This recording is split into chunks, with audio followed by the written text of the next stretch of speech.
जिसने दान दिया उस दान के आगे, जिसने कृष्ण को जिसने दान दिया उस दानी के आगे।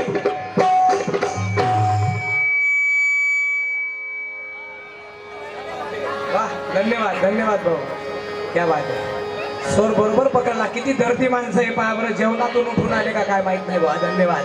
हो हो, जमलं भाऊ जमलं, बस आता। धन्यवाद, क्या बात है। कृष्ण को जिसने दान दिया उस दानी के आगे, हो, कोणतंही संकट असलं तरी दूर जाते। म्हणून डोळे दिले देवाने पाहण्याकरता, पण काय पाहण्याकरता, तर मंदिरातला देव पाहण्याकरता। पण लोक आयुष्य गेलं देव पाहता पाहता, पण अजूनही पावला नाही। काय कारण आहे? कारण लोक मंदिरात गेले का डोळे बंद करून देवाचं दर्शन घेते, आणि मंदिराच्या बाहेर आलं का डोळे उघडते, डोळे ताणू ताणू पाहते।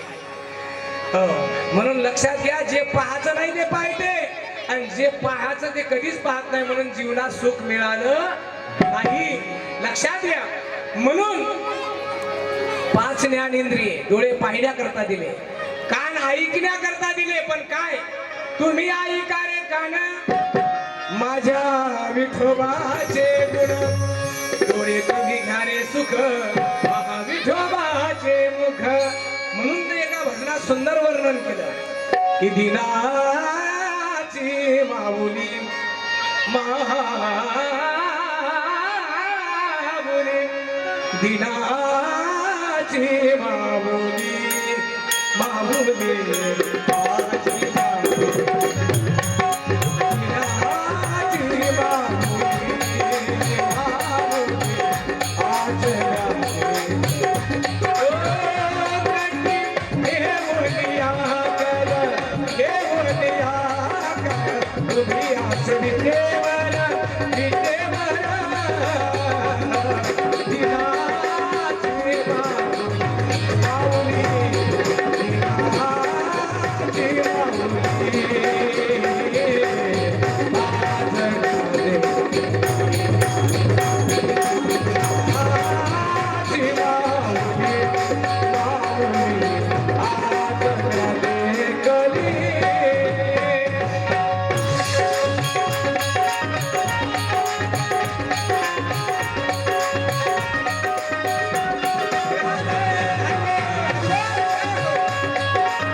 कायच्या करता, सुगंध घेण्याकरता।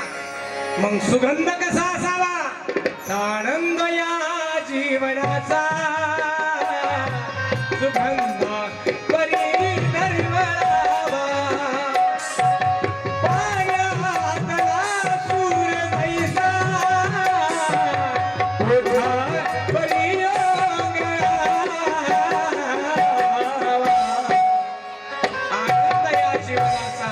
सुगंधा परिधार बनावा।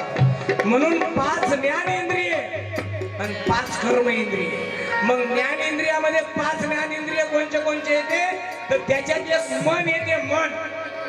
आणि खरं जीवनामध्ये कधी येते मनच, कारण मन फक्त पाहिजे आणि ते भेटत नाही म्हणून दुःखी झाल्याशिवाय राहत नाही। म्हणून या मनाला कुठे ठेवायचं, तर मन लागोरेला